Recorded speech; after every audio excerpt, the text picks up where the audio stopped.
We cannot send a text message to this phone number, problem fixed. Hello guys, welcome back to this brand new video. I'm gonna show you how to fix this problem easily and fast. So all what you wanna do first is very simple. Open the settings and then go to the apps manager.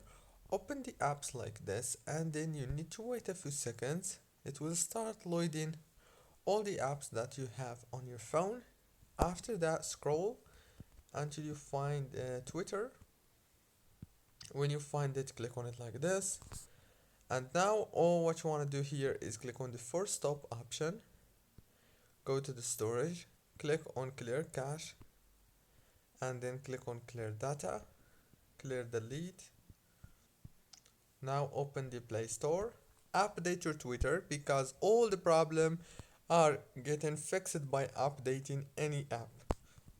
So make sure to update it and reopen, and that's it. Don't forget to like, subscribe.